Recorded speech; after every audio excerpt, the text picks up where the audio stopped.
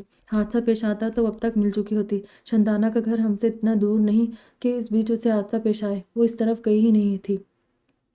اس نے صرف گھر سے نکلنے کے لیے بہانہ تراشا تھا۔ اگر ایسا ہوا تو مجھے آپ کی قسم اسے زندہ نہیں چھوڑوں گا۔ شاہ میر کی آنکھیں سرخ ہو گئی تھی۔ پہلی مرتبہ بیبی سٹ پٹائی۔ دفع کر اس بدذات کو، تمہیں اس سے اچھی لڑکی مل جائے گی۔ تم کیوں پرائی مصیبت اپنے گلے میں ڈال رہے ہو؟ اسے مار کر کیا ساری جوانی جیل کی سلاخوں کے پیچھے گزار دے گا؟ وہ اب بات کو سنبھالنا چاہ رہی تھی۔ نیلم کی خاطر اپنا شوہر کھو چکی تھی، اب اس کی بیٹی کے لیے اپنا اکلوتا بیٹا کھونا نہیں چاہتی تھی۔ بیوی ہے وہ میری، اور میں اتنا بے غیرت نہیں ہوں کہ ہاتھ پہ ہاتھ رکھ کے بیٹھ جاؤں۔ وہ اگر کسی پاتال میں بھی چھپی ہو تو اسے ڈھونڈ نکالوں گا وہاں سے۔ شاہ میر باہر چلا گیا۔ بیبی زرد چہرے کے ساتھ اس کی پشت کو دیکھتی رہ گئی۔ کون ہے یہ؟ کسے اٹھا لائے ہو؟ بی بی جان نے اصغر اور طارق سے پوچھا، جو کسی لڑکی کو اٹھا کر لا رہے تھے۔ لڑکی بے ہوش لگ رہی تھی۔ برتن دھوتی جنت کے ہاتھ رک گئے۔ اس نے پلٹ کر شوہر کو اور دیور کو دیکھا جو کسی لڑکی کو اٹھا کر کمرے کی طرف جا رہے تھے۔ بی بی جان ان کے پیچھے حواس باختہ سی پوچھے جا رہی تھی۔ ارے میں پوچھتی ہوں کون ہے یہ نوانی؟ کیوں لائے ہو اسے؟ اصغر، طارق، میں تم سے پوچھ رہی ہوں یہ سب کیا ہے؟ بی بی جان ان کے پیچھے ہی کمرے میں چلے آئی۔ کچھ نہیں ہے مورے، تم جاؤ یہاں سے۔ طارق نے جھڑک کر کہا، ہرگز نہیں جاؤں گی جب تک تم بتاؤ گے نہیں کہ یہ کون ہے اور اسے یہاں لانے کا تمہارا کیا مقصد ہے؟ غصے سے بولی۔ ان کے لہجے میں اتنی مضبوطی تھی کہ اصغر کو ہار ماننا پڑی۔ نیلم پھپھو کی بیٹی ہے یہ، یوسف کے گھر سے اٹھا کے لائے ہیں۔ طارق نے فاتحانہ انداز میں کہا۔ یا اللہ! بی بی جان لڑکھڑا گئی۔ دروازے میں کھڑی جنت نے انہیں بروقت تھام لیا۔ نیلم کی بیٹی؟ وہ یقینی سے اس بے ہوش پڑی لڑکی کا چہرہ دیکھنے لگی جو ہبہو نیلم کی جوانی کی تصویر تھی۔ بی بی جان نے لرزتے ہاتھوں سے اس کا چہرہ تھاما اور چومنے لگی۔ میری بچی! آنکھوں سے بہتا ہوا پانی ایک سیلِ رواں ان کے چہرے کی جھریوں میں جذب ہونے لگا۔ یہ بے ہوش کیوں ہے؟ اسے ہوش میں لاؤ، بی بی جان فکرمندی سے کہنے لگی۔ آ جائے گی ہوش میں کچھ دیر تک۔ آپ اس کا خیال رکھیے گا، اگر شور مچائے تو مجھے بلوا لیجیے گا۔ میں ساتھ والے کمرے میں ہوں، اور خبردار اگر کسی نے اسے ہمدردی میں آ کر بھگانے کی کوشش کی تو میں کسی کا لحاظ نہیں کروں گا۔ اصغر نے انگلی اٹھا کر دونوں کو تنبیہ کی۔ بی بی جان جائے نماز بچھا کر نماز پڑھنے لگی۔ آج بہت دنوں بعد وہ نیلم کو یاد کر کے روئی تھی، ورنہ روایتوں نے ان کی ممتا پہ بھی تالے لگا دیے تھے۔ گھر سے بھاگی ہوئی لڑکی کو روتے نہیں، اس کی موت کی دعا کرتے ہیں، ان کے شوہر نے انہیں بیٹی کے لیے روتا دیکھ کر کہا تھا۔ بی بی جان نے اسی دن اپنی ممتا کا گلا گھونٹ دیا تھا۔ وہ ماں تھی، بیٹی کو موت کی بددعا نہ دے سکی تھی، لیکن شوہر کی لاج رکھ لی تھی۔ آج اتنے عرصے بعد وہ نیلم کی بیٹی کو سامنے دیکھ کر ضبط کا دامن چھوڑ بیٹھی تھی۔ ساری روایتیں، سارے اصول ان کے آنسوؤں میں بہہ گئے تھے۔ آج وہ صرف ایک ماں تھی جو اپنی بیٹی کے بچھڑنے پر زاروں قطار رو رہی تھی۔ جنت بی بی نے لالا کے منہ پر پانی کے چھینٹے مارے۔ وہ ہوش میں آنے لگی۔ آنکھیں کھولتے ہی اس نے خود کو ایک انجان جگہ پر پایا۔ اٹھ بیٹھی، اس کا سر بھاری ہو رہا تھا۔ میں کہاں ہوں؟ وہ سامنے بیٹھی ہوئی عورت سے پوچھنے لگی۔ گھبراؤ نہیں، تم محفوظ جگہ پر ہو، اسے بھی اپنا گھر سمجھو۔ جنت بی بی نے مسکرا کر کہا، آپ کون ہیں؟ مجھے یہاں کیوں لے کر آئے ہیں؟ میں تو وہ یاد کرنے کی کوشش کرنے لگی، لیکن اسے کچھ یاد ہی نہیں آ رہا تھا۔ اس کے سر میں درد کی ٹیسیں اٹھ رہی تھی۔ اچانک اس کے ذہن میں جھماکہ ہوا۔ وہ شندانہ کے گھر جانے کے لیے نکلی تھی، تب کسی نے اس کے منہ پر رومال رکھ دیا تھا۔ وہ اغوا ہو چکی تھی، لیکن کیوں اور کس نے اسے اغوا کیا تھا؟ شدید خوف زدہ تھی۔ میں جنت ہوں، اصغر کی بیوی۔ تم نیلم پھپھو کی بیٹی ہو؟ وہ تصدیق چاہنے لگی۔ کون اصغر؟ اور تم میری امی کو کیسے جانتی ہو؟ لالا سخت الجھن کا شکار تھی۔ سامنے بیٹھی عورت اس کے لیے قطعی اجنبی تھی۔ اصغر نیلم پھپھو کا بھتیجا ہے۔ تم اس وقت اپنے ننیال میں ہو۔ میرا ننیال؟ وہ ششدر رہ گئی۔ لیکن مجھے یہاں کیوں لایا گیا ہے؟ پریشان ہو گئی۔ خطرے کی گھنٹیاں اسے آس پاس سنائی دے رہی تھی۔ اپنی عزت کا بدلہ لینے کے لیے، جنت نے آہستہ آواز میں کہا۔ جنت کی بات سن کر لالا ہکا بکا رہ گئی۔ یوسف ملک نے ان کی عزت کو گھر سے بھگا کے شادی کی تھی، اب یہ اس کی بیٹی سے شادی کر کے صاف برابر کرنا چاہتے ہیں۔ جنت نے اپنی بات پوری کی۔ نہیں، مجھے واپس جانا ہے، خدا کے لیے مجھے جانے دو۔ وہ ہاتھ جوڑ کر گڑ گڑانے لگی۔ آہستہ آہستہ بولو، میں تمہاری مدد کرنے کو تیار ہوں، لیکن کسی کو ہم پر شک نہیں ہونا چاہیے، ورنہ یہ لوگ مجھے جان سے مار دیں گے۔ گلے لالا سہم کر خاموش ہو گئی۔ تمہیں جیسا کہتی ہوں ویسا کرو۔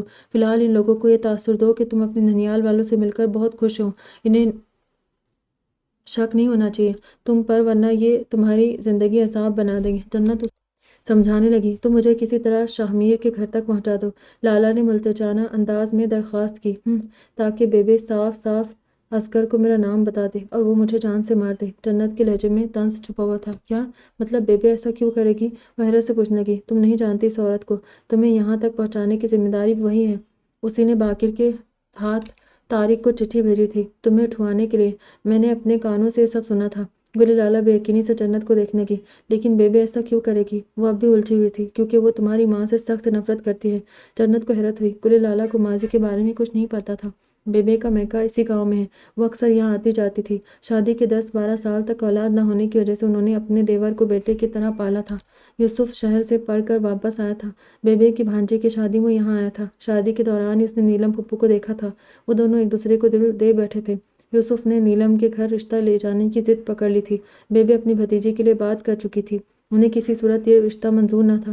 انہوں نے یوسف سے وعدہ کر لیا کہ وہ نیلم کا ہاتھ مانگنے ضرور جائے گی۔ یہاں آ کر انہوں نے پہلے تو دبے دبے لفظوں میں بی بی جان کو نیلم اور یوسف کی پسندیدگی جتائی، پھر یوسف اور اپنی بھتیجے کے رشتے کا ذکر کیا، آخر میں بڑی بیزاری سے رشتے کی بات کی۔ بی بی جان کو بہت غصہ آیا۔ انہوں نے بیبے کو یہ کہہ کر منع کر دیا کہ وہ ذات برادری سے باہر رشتہ نہیں کرے گی۔ ان کے جانے کے بعد بی بی جان نے نیلم کو بہت برا بھلا کہا۔ وہ روتی رہی لیکن اپنی بے گناہی ثابت نہ کر پائی۔ بی بی جان نے دن رات تانے دے دے کر اس کی زندگی اجیرن کر دی، اور ادھر یوسف کو پتہ چلا تو تڑپ اٹھا۔ دونوں ایک دوسرے کے بغیر جینے کا تصور بھی نہیں کر سکتے تھے۔ بی بی جان نے آنن فانن نیلم پھپھو کی شادی اپنے بھانجے سے طے کر دی۔ شادی میں ابھی 15 دن تھے جب ایک رات نیلم پھپھو یوسف کے ساتھ بھاگ گئی۔ دونوں گھروں پر قیامت ٹوٹ پڑی۔ گل شیر چاچا جنت کا سسر نے یوسف کا بدلہ اس کے بھائی کو قتل کر کے لیا۔ یوں بیبے کی سازش خود ان کی سزا بن گئی۔ گل شیر چاچا کو پھانسی لگ گئی۔ گل لالہ ساکن بیٹھی یہ سب سن رہی تھی۔ اتنا بہت کچھ بابا نے اتنا عرصہ مجھ سے چھپائے رکھا۔ اتنا سب کچھ ہو جانے کے بعد بھی بابا نے مجھے پھر اس جگہ بھیج دیا۔ کیا وہ بیبے کی اصلیت سے واقف نہیں تھے؟ انہیں تو پتہ بھی نہیں ہوگا بیبے کی نفرت کا، جس آگ نے اتنے سال پہلے ان کو اپنی لپیٹ میں لے لیا تھا، آج وہی آگ ان کی بیٹی کے دامن کو جھلسا رہی تھی۔ بیبے کی نفرت خود ان کی بربادی کا سبب بن گئی، لیکن انہوں نے کوئی سبق نہیں سیکھا۔ وہ پھر سے وہی کچھ دہرا رہی ہے۔ اصغر نے جنت کو بلایا تو وہ اسے خاموش رہنے کی تلقین کرتی باہر نکل گئی اور باہر سے کنڈی لگا دی۔ اور شامیر، کیا شامیر کو یہ سب پتہ ہے؟ ایک نئے سوال نے سر اٹھایا۔ گل لالہ نے اپنا سر دیوار سے ٹکا دیا۔ علاقے کا کوئی حصہ ایسا نہیں تھا جہاں اس نے گل لالہ کو تلاش نہ کیا ہو۔ ایک ایک گھر، کھیت، باغات، پہاڑ، بازار، کوئی ایسی جگہ نہیں تھی جو اس نے چھوڑ ہی دی ہو۔ علاقے کے ایک ایک شخص، بچے، بڑے، بوڑھے، سب سے پوچھ لیا، لیکن لالہ تو ایسے غائب ہوئی تھی جیسے اسے زمین نگل گئی ہو۔ بیبے کی باتیں اب اسے سچ لگنے لگی۔ جب تک کوئی خود نہ چاہے اسے بغیر ثبوت پیچھے چھوڑے بھاگ نہیں سکتا۔ گل لالہ بہت یہاں خوش نہیں تھی، وہ یہاں آنا نہیں چاہتی تھی، یہ تو وہ خود بھی جانتا تھا، لیکن وہ اس حد تک جائے گی شامیر کو اندازہ نہیں تھا۔ وہ تو اس کے حوالے سے ابھی نئے نئے خواب بننے لگا تھا۔ لاکھ کوشش کے باوجود وہ خود کو لالہ سے محبت کرنے سے روک نہیں پایا تھا۔ وہ نہیں جانتا تھا جس گریز کو وہ شرم و حیا سمجھ رہا تھا، اس کے پیچھے ایک اندیکھی قیامت چھپی تھی۔ شاہ میر کی کنپٹیاں سلگنے لگی تھی۔ وہ لالہ کو تلاش کرنے میں بری طرح ناکام رہا تھا۔ تب اسے حاشر کا خیال آیا۔ وہ انٹیلیجنس میں تھا، شاہ میر سے اس کی گہری دوستی تھی۔ ڈھونڈ لوں گا تمہیں میں، چاہے تم زمین کی کسی تہہ میں چھپی ہو یا آسمان کی وسط میں، لیکن اس کے بعد جو میں تمہارے ساتھ کروں گا اس کا تم نے کبھی تصور بھی نہ کیا ہوگا۔ شاہ میر فنکارنے لگا تھا۔ کل تک جس دل میں گل لالہ کی محبت کی کونپلیں پھوٹ رہی تھی، آج اس کے خلاف نفرت کی آگ بھڑک رہی تھی۔ شاہ میر مایوس ہو کر لوٹ رہا تھا جب ایک بچے نے اس کا ہاتھ پکڑ کر ہلایا۔ بھائی جان، آپ کو وہ انکل بلا رہے۔ بچے نے ایک دکاندار کی طرف اشارہ کیا۔ دکاندار شاید ابھی آ کر بیٹھا تھا۔ شاہ میر کو تھوڑی دیر پہلے تک نظر نہیں آیا تھا۔ شاہ میر کچھ سوچتا اس کی طرف آیا۔ آپ کسی کو تلاش کر رہے؟ میں کافی دیر سے آپ کو دیکھ رہا ہوں، دکاندار نے مصافحہ کرتے کہا۔ ہاں، ایک لڑکی ہے۔ شاہ میر نے اس دن کا گل لالہ کا حلیہ اسے بتایا۔ دکاندار نفی میں سلاتا رہا، پھر ایک دم سے بولا، ایک گاڑی کل شام یہاں سے گزری تھی، اپنے علاقے کی نہیں لگ رہی تھی، ادھر کیل کی طرف سے آئی تھی اور اسی طرف واپس چلی گئی۔ شاہ میر کے ذہن میں جھمکا ہوا، گاڑی آئی تھی کب؟ آپ مجھے اس کے آنے اور جانے کا وقت بتا سکتے ہیں؟ شاہ میر نے بےتابی سے پوچھا۔ ہاں، تقریباً صبح 11 بجے کے قریب ادھر گاؤں کی طرف مڑتے دیکھی تھی۔ اب مغرب کے وقت واپس تھی، لیکن اس میں مجھے کوئی لڑکی نہیں نظر آئی، صرف 2 مرد ہی تھے۔ یہ وہی وقت تھا جب لالہ غائب ہوئی تھی۔ آپ ان مردوں کو جانتے ہیں، دیکھنے پر پہچان سکتے ہیں؟ شاہ میر نے ایک امید سے پوچھا۔ اسے لگ رہا تھا اس گاڑی کا گل لالہ کے غائب ہونے سے کوئی نہ کوئی تعلق ضرور تھا۔ جانتا تو نہیں لیکن پہچان ضرور لوں گا۔ بازار کی وجہ سے ادھر گاڑیاں بہت آہستہ چل رہی تھی، میں نے ان کے چہرے اچھی طرح دیکھ لیے تھے۔ دکاندار بتاتا رہ جایا تھا۔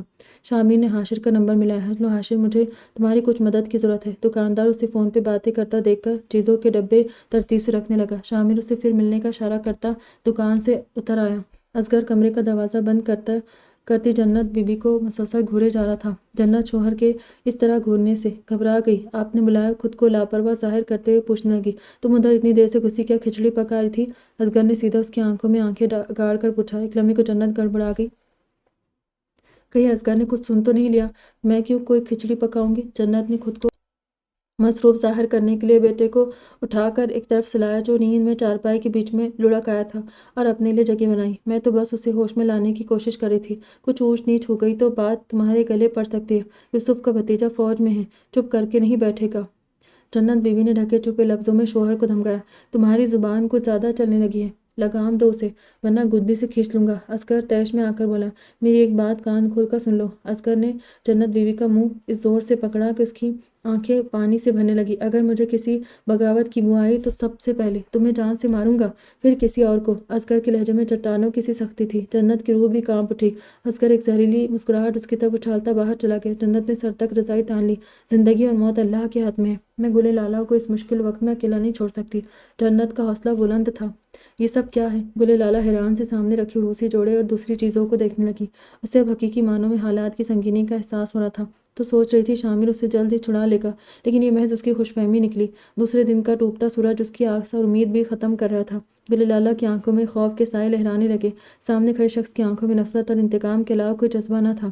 تمہاری شادی کا جوڑا ہے، کل ہمارا نکاح ہے۔ میں یہ شادی صرف انتقام لینے کے لیے کر رہا تھا، لیکن تمہیں دیکھنے کے بعد مجھے تم سے سچ مچ محبت ہو گئی ہے۔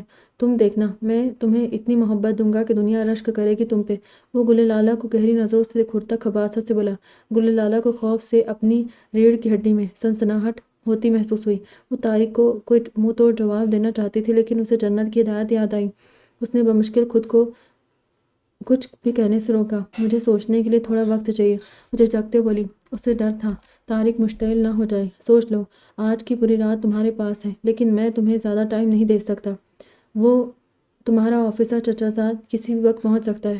اس کے آنے سے پہلے ہمارا نکاح ہو جانا چاہیے تاکہ وہ تمہیں اپنے ساتھ نہ لے جا سکے۔ ایک بات اور یاد رکھنا، اسے دیکھ کر ڈر مت جانا، صاف صاف کہنا تم اپنی مرضی سے یہاں آئی ہو۔ طارق ایسے کہہ رہا تھا جیسے لالہ سچ مچ اس کے ساتھ بھاگ کر آئی ہو۔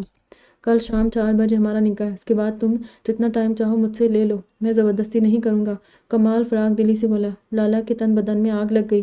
کوئی اور وقت ہوتا تو وہ اس کا منہ توڑ دیتی، لیکن اس وقت اسے یہاں سے بھاگنے کا راستہ سوچنا تھا۔ اس کے پاس 24 گھنٹے سے بھی کم وقت تھا۔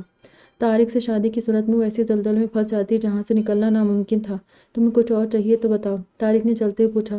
لالہ کو بے ساختہ شامر یاد آ گیا۔ ہر بار کہیں جاتے وہ گل لالہ سے پوچھنا نہیں بھولتا تھا، اور بہت دھیان سے اس کی ضرورت کی ایک ایک چیز لے کر آتا تھا جسے وہ اس پہ بہت حق رکھتی ہو، لیکن دوبارہ جھجکنے کے بعد بھی وہ بہت استحقاق سے چیزیں منگواتی تھی۔ نہیں، کچھ نہیں چاہیے۔ جنت بھابھی کو کہیں مجھے ایک کپ چائے لا دے، وہ آنسوں کا گولہ نکلتے بولی۔ طارق تو اس اپنائیت پر نہال ہو گیا۔ گل لالہ بے چینی سے کمرے میں ٹہلتے جنت کا انتظار کرنے لگی۔ خوف سے اس کے پیٹ میں گرہیں پڑنے لگی۔ گھر میں عورتوں کا ہجوم اکٹھا تھا۔ باہر سے ہلکی ہلکی ڈھولک کی تاپ سنائی دے رہی تھی۔ گل لالہ روسی لباس پہنے شدت سے کسی کے آنے کی منتظر تھی۔ اس کے پاس ایک آخری امید تھی۔ جنت بی بی ابھی بھی اسے تیار کر کے گئی تھی۔ اس کا دل تیزی سے دھڑک رہا تھا۔ اگر طارق نے اس کی بات کا یقین نہ کیا تو اس نے جھرجھری لی۔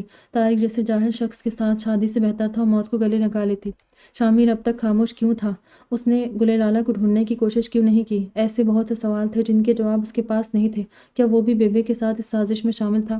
کیا وہ جان بوجھ کر اسے ڈھونڈنے نہیں آیا؟ ہزاروں وہمیں تھے جو لالہ کو ڈس رہے تھے۔ اس کی آنکھیں دھندلانے لگیں۔ سارے زمانے کی ستم ظریفی ایک طرف، لیکن جن کو چاہا جاتا ہے، جن سے امیدیں وابستہ ہوتی ہے، ان کی ذرا سی بے رخی بھی گھائل کر دیتی ہے۔ دروازہ کھلنے پر طارق اندر آیا۔ جنت بی بی بھی ساتھ تھی۔ گل لالہ نے لب کاٹتے جنت کی طرف دیکھا۔ جنت نے آنکھوں کے اشارے سے تسلی دی۔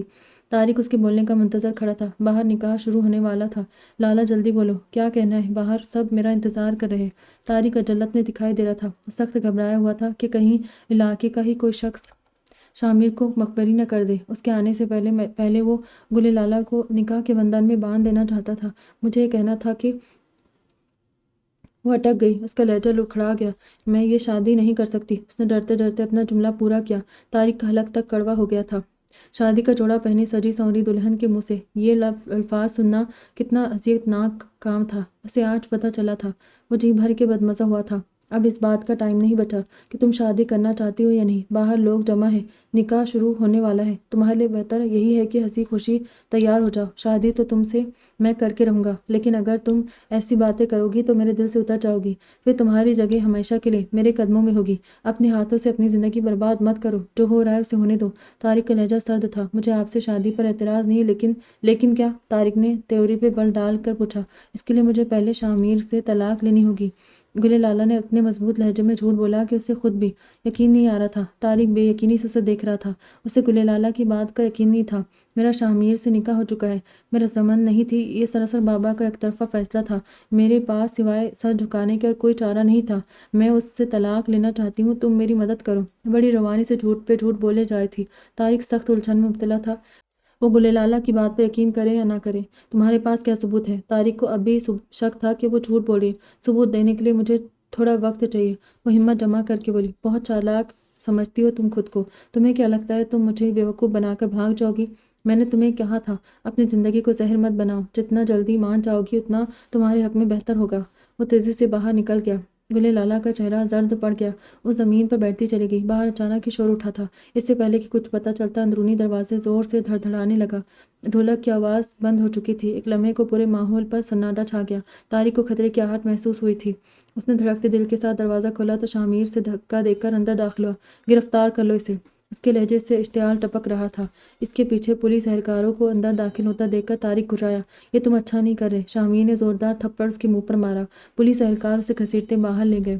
عورتوں میں افراتفری پھیل گئی، سب اپنے اپنے گھروں کو بھاگے۔ شامیر نے دھکے سے کمرے کا دروازہ کھولا۔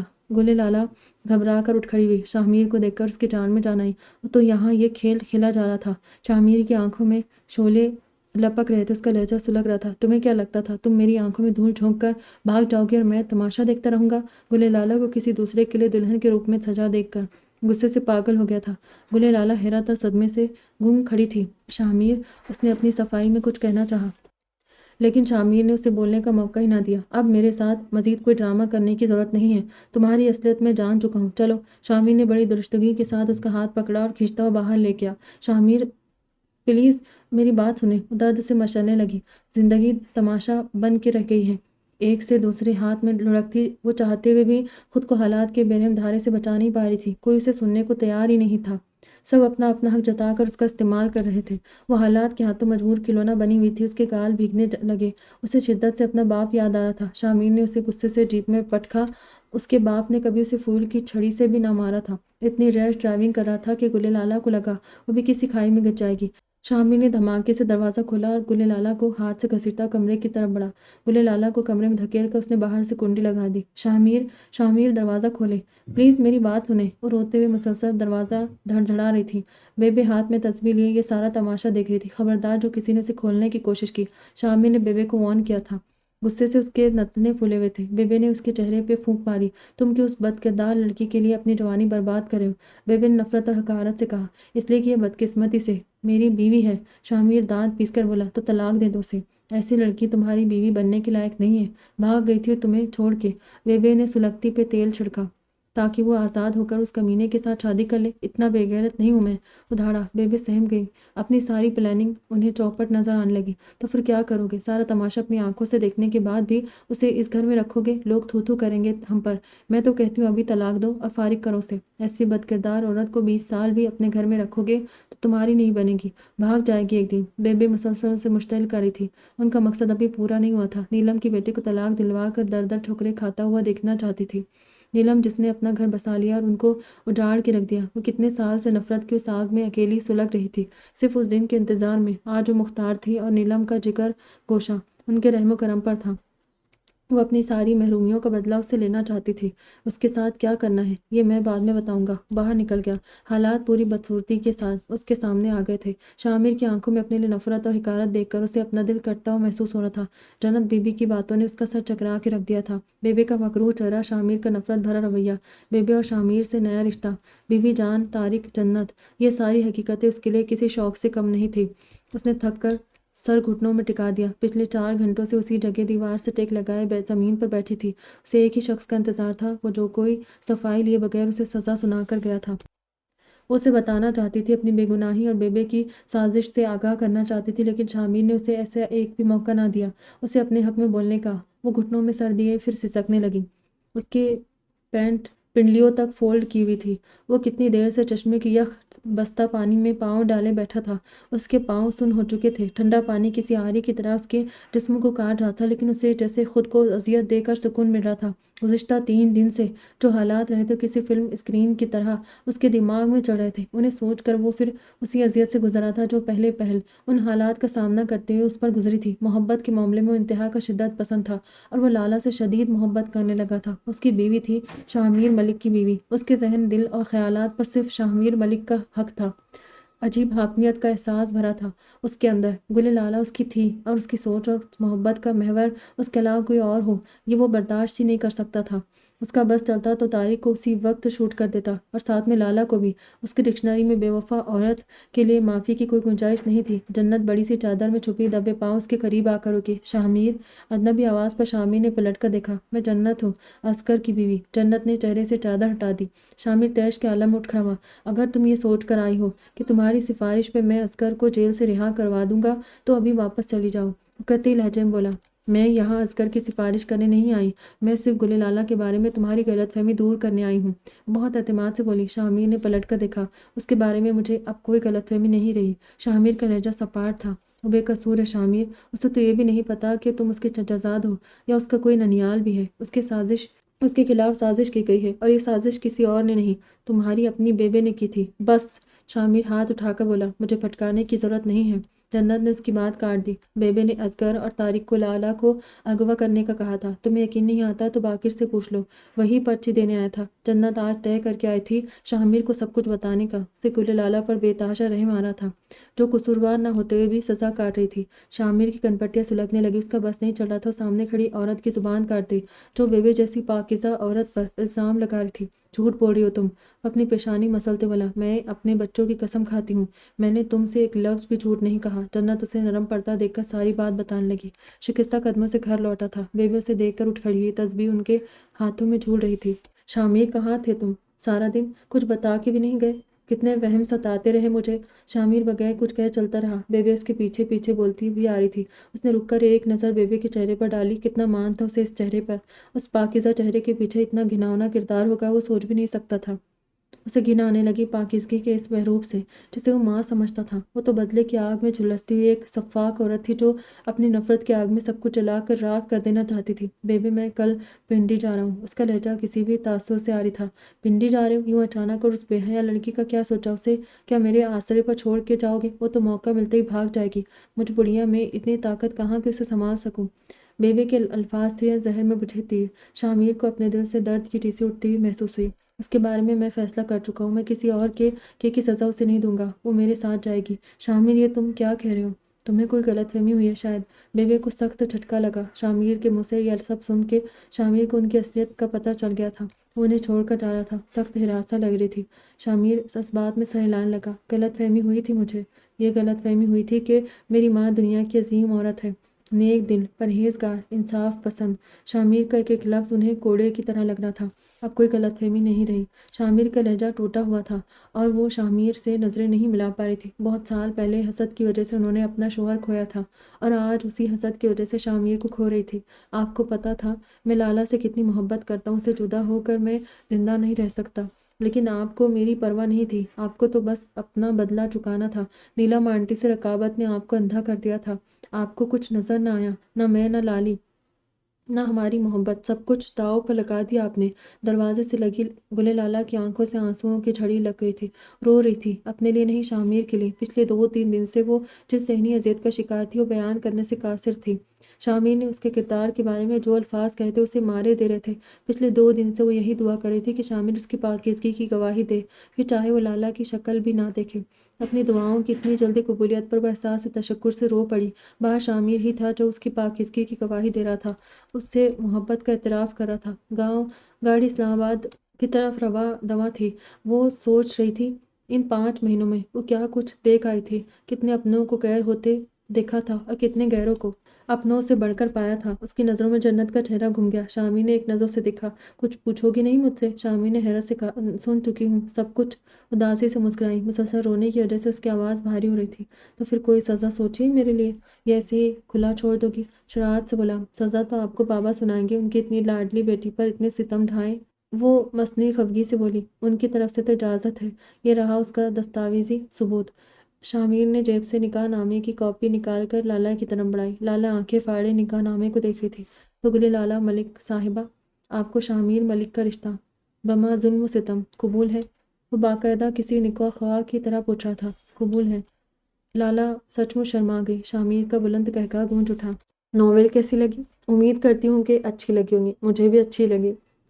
لائٹ سی، بہت زیادہ ٹینشن والا نہیں تھا، اچھی تھی۔ چلیے دعاؤں میں یاد رکھنا، اپنا ڈھیر سارا خیال رکھنا، پھر ملیں گے، خدا حافظ۔